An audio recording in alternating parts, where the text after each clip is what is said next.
ബൈബിളിലെ ദൈവത്തിൻ്റെ മഹാരഥന്മാർ. ദൈവതിരുനാമത്തിന് മഹത്വമുണ്ടായിരിക്കട്ടെ. സ്നേഹമുള്ളവരെ, ബൈബിളിലെ പുരുഷ കഥാപാത്രങ്ങളെക്കുറിച്ച് കൂടുതലായി ധ്യാനിക്കുകയും മനസ്സിലാക്കുകയും ചെയ്യുന്ന ഈ പ്രോഗ്രാമിലേക്ക് ഏവർക്കും സ്നേഹപൂർവ്വം സ്വാഗതം. ഇന്നേ ദിവസം നമ്മൾ മനസ്സിലാക്കുന്നത് ഗോത്രപിതാവായ ഇസഹാക്കിനെ കുറിച്ചാണ്. അബ്രഹാമിൻ്റെയും സാറായുടെയും മകനായിരുന്നു ഇസഹാക്ക്. ഇസഹാക്ക് എന്ന വാക്കിൻ്റെ അർത്ഥം ചിരി എന്നാണ്. ബൈബിൾ പശ്ചാത്തലത്തിലേക്ക് പ്രവേശിക്കുമ്പോൾ നമുക്ക് മനസ്സിലാക്കുവാനായിട്ട് സാധിക്കും, അബ്രഹാമിൻ്റെയും സാറയുടെയും ജീവിതത്തിൽ ദൈവം ചൊരിഞ്ഞ ഏറ്റവും വലിയ അനുഗ്രഹവും ദാനവുമാണ് ഇസഹാക്ക്. അബ്രഹാമിനെ ദൈവം വിളിച്ചു വേർതിരിച്ച് തനിക്ക് പ്രിയപ്പെട്ട മകനാക്കി തീർക്കുകയാണ്. എന്നിട്ട് അബ്രഹാമിനോട് അവിടുന്ന് അരുളി ചെയ്തു,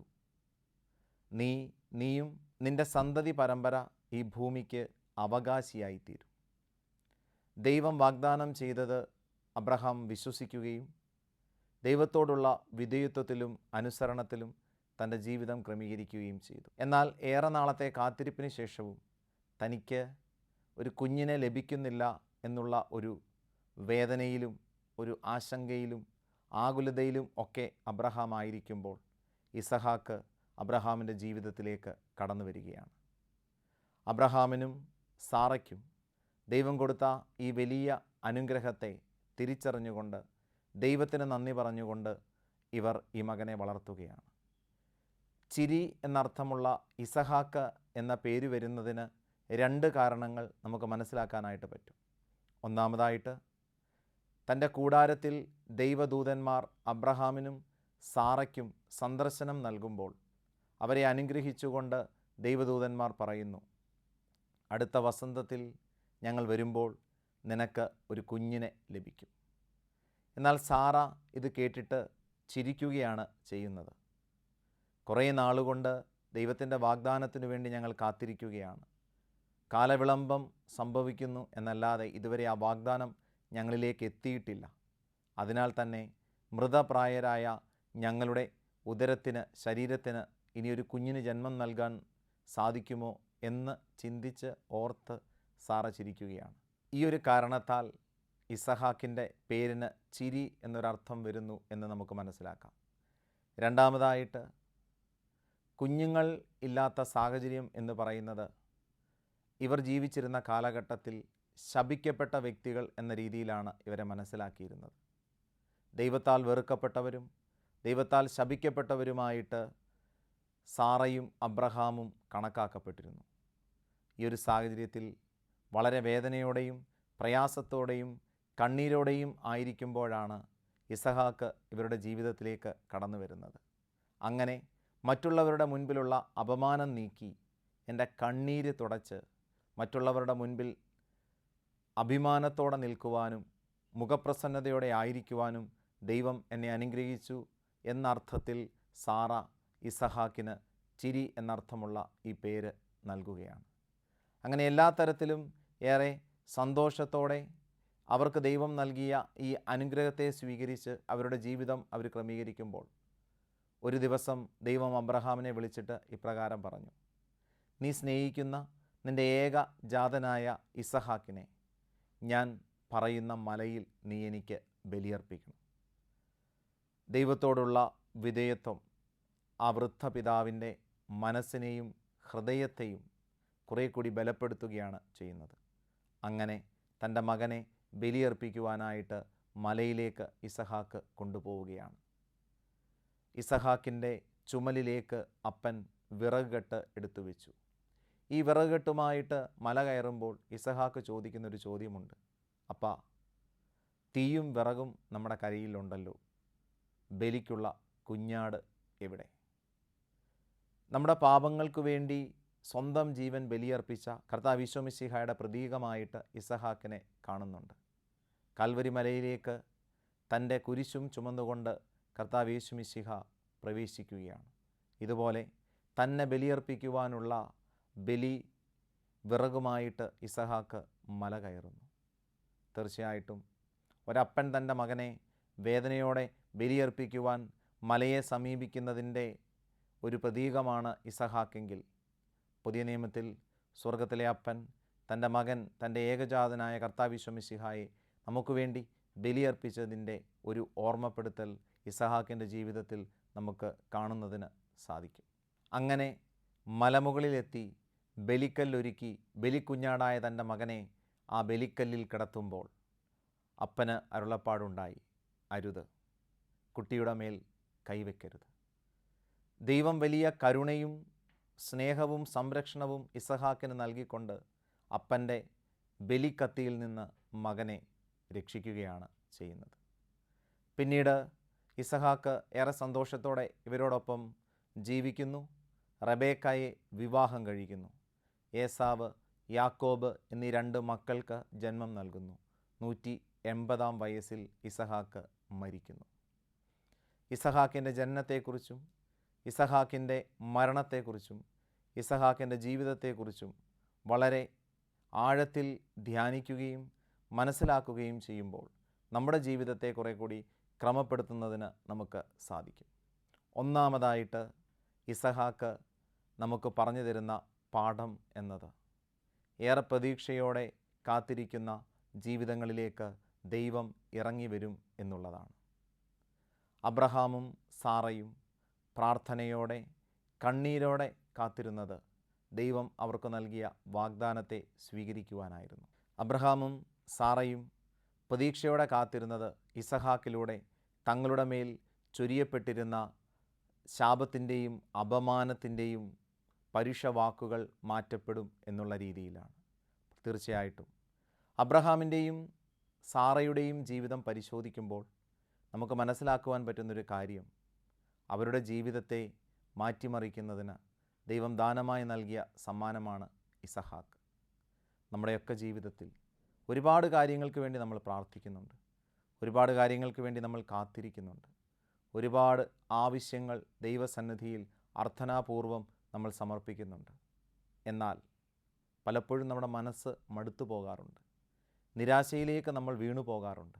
നമ്മൾ ആഗ്രഹിക്കുകയും നമ്മൾ പ്രാർത്ഥിക്കുകയും ചെയ്യുന്ന പല കാര്യങ്ങളും നമ്മുടെ ജീവിതത്തിൽ നടക്കുന്നില്ല, കാലവിളംബം ഉണ്ടാകുന്നു എന്നുള്ളത് ഒരു വേദനയായി ദൈവത്തെ പോലും ചോദ്യം ചെയ്യത്തക്ക രീതിയിൽ നമ്മുടെ ജീവിതത്തെ ബാധിക്കുകയും സ്വാധീനിക്കുകയും ചെയ്യുന്നുണ്ട്. ഈ അവസരത്തിലാണ് ഇസഹാക്ക് ഇങ്ങനെ നമ്മുടെ മുൻപിൽ നിൽക്കുന്നത്.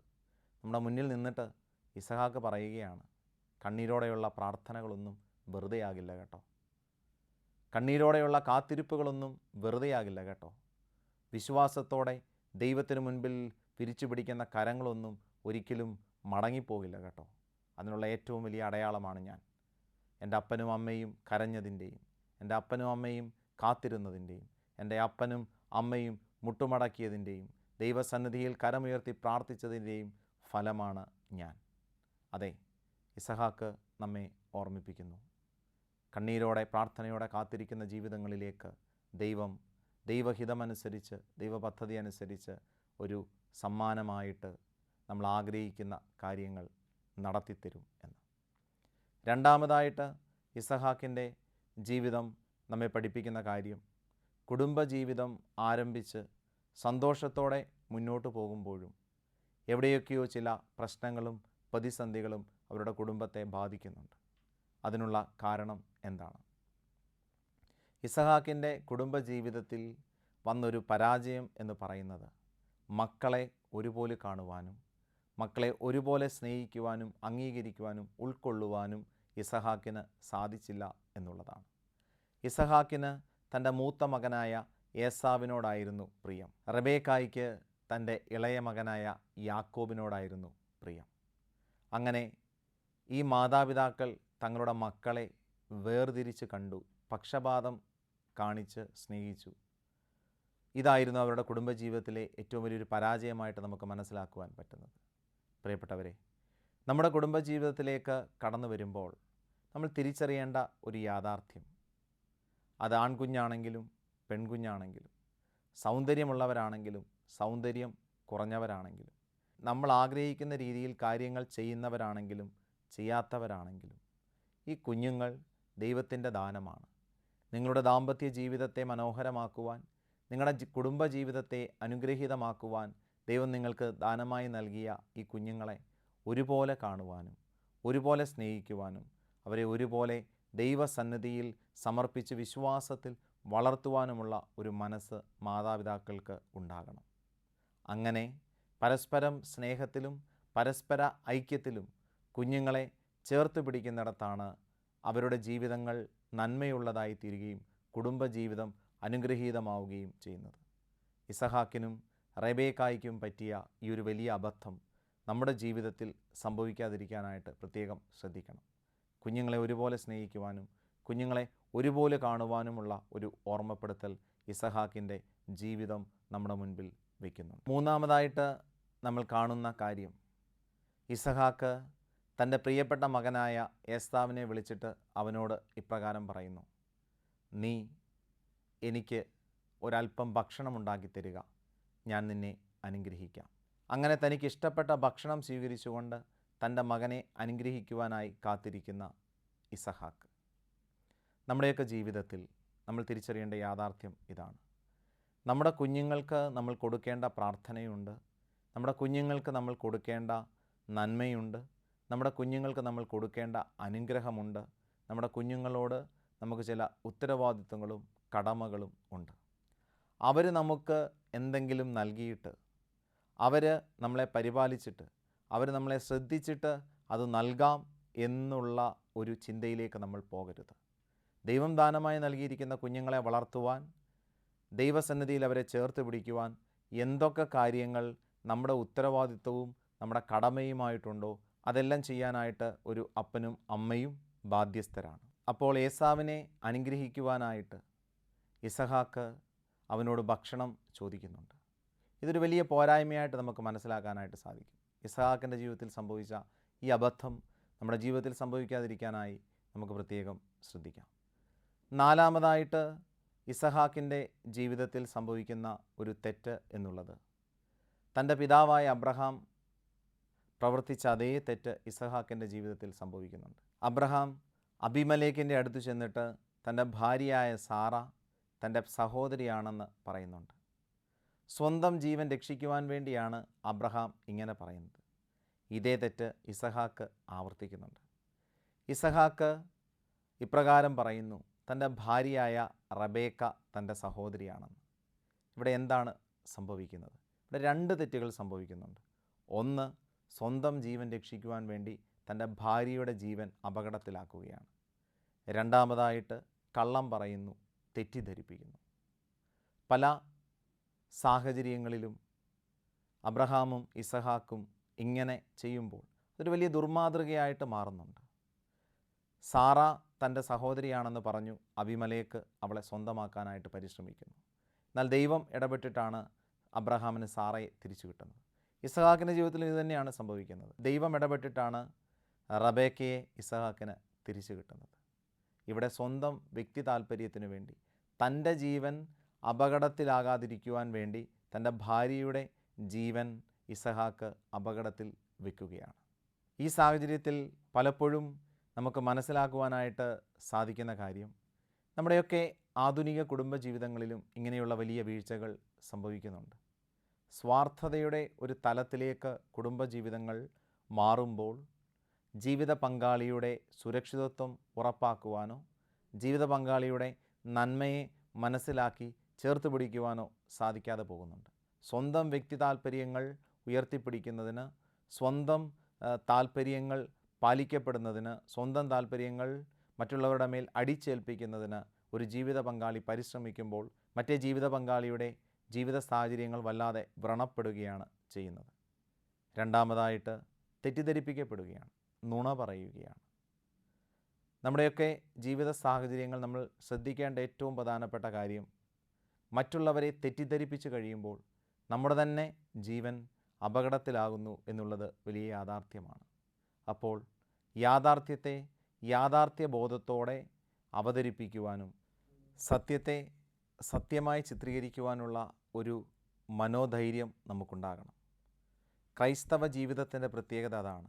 കർത്താവ് ഈശോ മിശിഹ സത്യം തൻ്റെ ജീവിതത്തിൽ പാലിച്ചുകൊണ്ട് സത്യത്തിന് വേണ്ടി ജീവത്യാഗം ചെയ്തു എന്നുള്ളത് നമുക്കറിയാം. അങ്ങനെയെങ്കിൽ നമ്മുടെയൊക്കെ ജീവിതത്തിലും സത്യത്തിന് പ്രാധാന്യം നൽകിക്കൊണ്ട് എന്ത് ബുദ്ധിമുട്ടുകളുണ്ടായാലും, എന്ത് പ്രയാസമുണ്ടായാലും, എന്തൊക്കെ അസ്വസ്ഥതകളുണ്ടായാലും സത്യത്തിൽ നിലനിൽക്കും എന്നുള്ള ഒരു ദിശാബോധം, ഒരു ബോധ്യം നമ്മുടെ ജീവിതത്തിൽ നമ്മൾ ഏറ്റെടുക്കേണ്ടത് നല്ലതാണ്. ഇവിടെ നോക്കുക, അബ്രഹാമിന് സംഭവിച്ച അതേ തെറ്റ് തന്നെയാണ് തൻ്റെ മകനായ ഇസഹാക്കിനും സംഭവിക്കുന്നത്. ഒരുപക്ഷെ അബ്രഹാമിന് ഈ തെറ്റ് സംഭവിക്കുന്നിടത്ത്, അബ്രഹാം അബീമലേക്കിനോട് കള്ളം പറയുന്നിടത്ത് ഇസഹാക്ക് ഇല്ലായിരുന്നു. എന്നാൽ തൻ്റെ അപ്പൻ ചെയ്ത അതേ തെറ്റ് തന്നെ ഇസഹാക്ക് തൻ്റെ ജീവിതത്തിൽ ചെയ്യുന്നുണ്ട്. ഇതിനർത്ഥം മാതാപിതാക്കളുടെ ഒരു വലിയ സ്വാധീനം മക്കളിലുണ്ട്. മക്കൾ മാതാപിതാക്കൾ ചെയ്യുന്ന പല കാര്യങ്ങളും കാണുകയും കേൾക്കുകയും ചെയ്യണമെന്ന് നിർബന്ധമില്ല.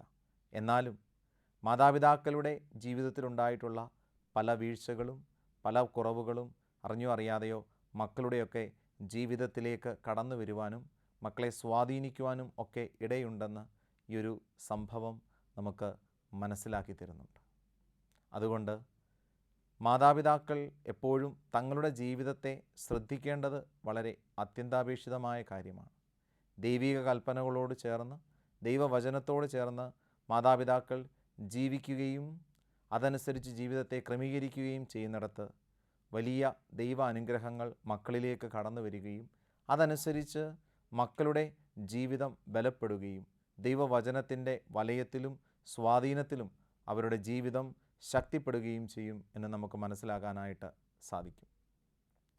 അടുത്തതായിട്ട് ഇസഹാക്കിൻ്റെ ജീവിതത്തിൽ നമുക്ക് കാണുവാനായിട്ട് സാധിക്കുന്നത്, ഇസഹാക്ക് കബളിപ്പിക്കപ്പെടുകയാണ് ചെയ്യുന്നത്.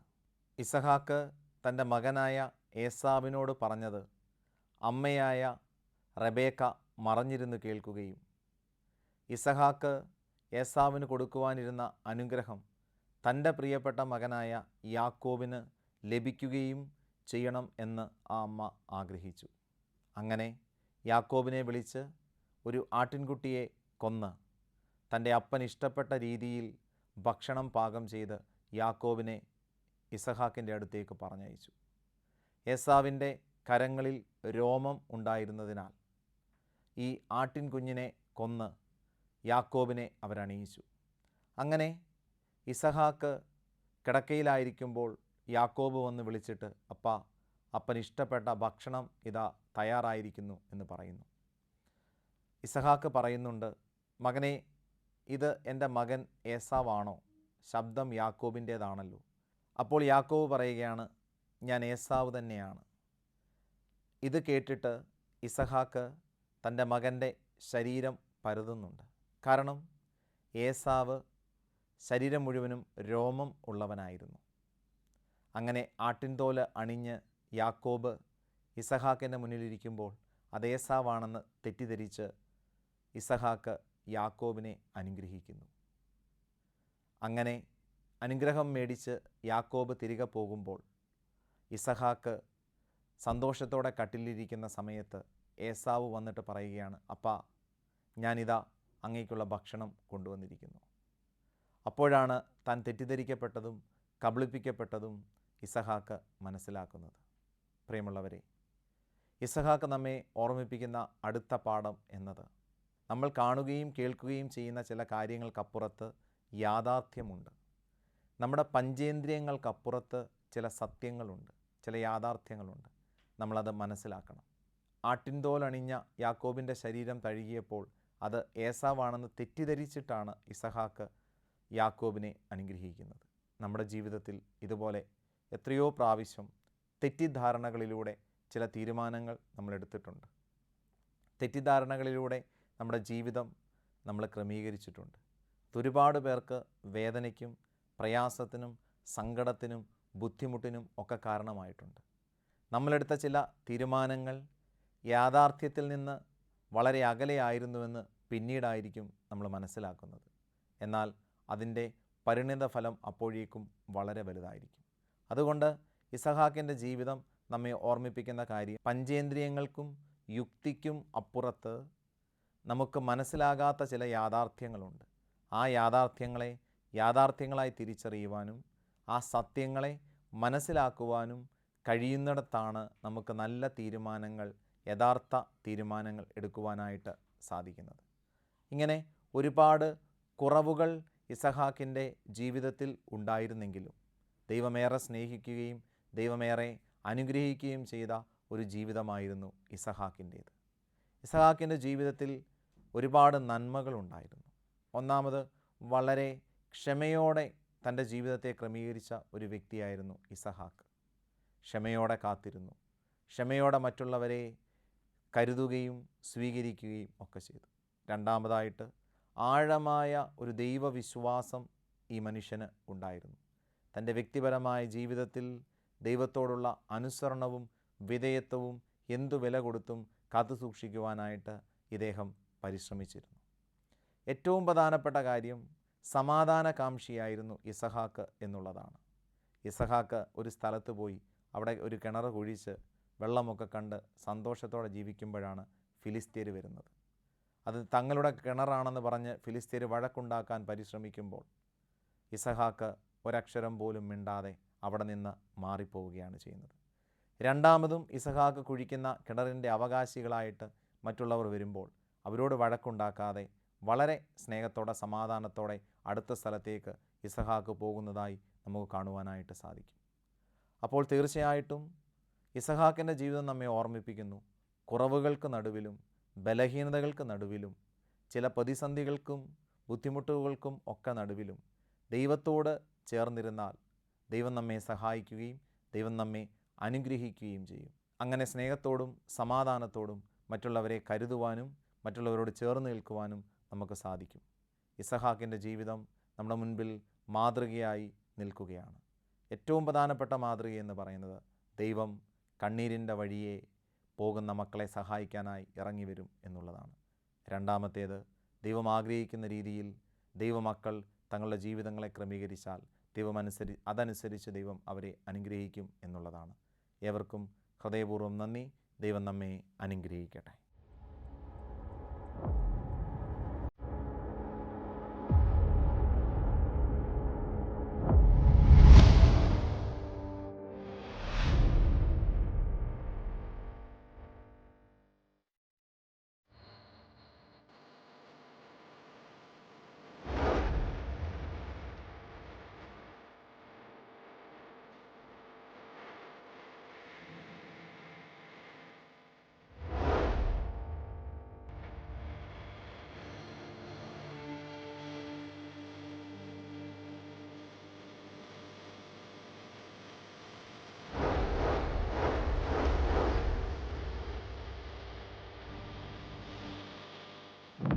ബൈബിളിലെ ദൈവത്തിൻ്റെ മഹാരഥന്മാർ.